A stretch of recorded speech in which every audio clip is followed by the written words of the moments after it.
Eu e a miña irmán, pois traballábamos na Ribeira, viña a miña nai con nós tamén, andábamos ao furtismo, viñan os contramestres e malos marinos cando iban a facer a marina, e mandaban algúns para a comandancia, e os contramestres estaban na comandancia, e viñan detrás nosa, pero nós traballábamos noite e día no marisqueo na veda, en tempo de veda.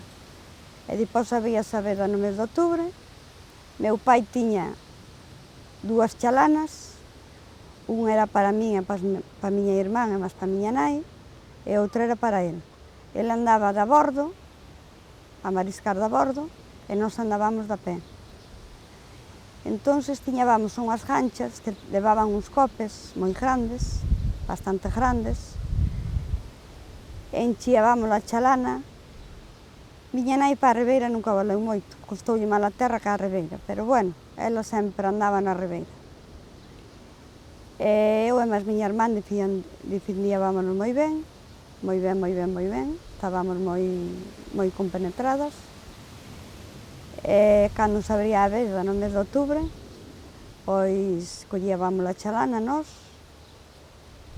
e enchiábamosla de marisco, que daquela a chalana levaba 20 caixóns de 50 kilos, e íbamos a bojar hasta Campelo, temos ido a bojar hasta Campelo, temos ido a bojar a Lourido, temos ido a bojar a Moureira, temos vendido aquí en Placeres moito máis en Placeres que noutro lado. E se había 2 mares no día, 2 mares íamos, aunque depois non o quixeran, pois tirábamos con el.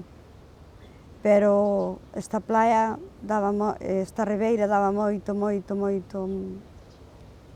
babosa, galleja, berberecho, bueno, caramuxos. Eu acordo cando era pequena, incluso teño ido ao Mexelón para mandar.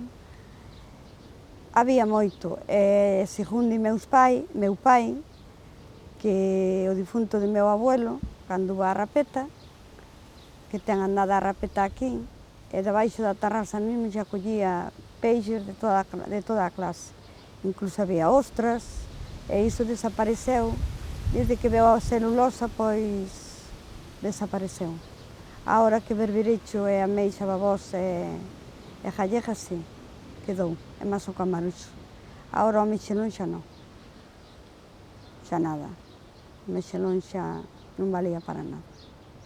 Foron as 3 especies que quedaron.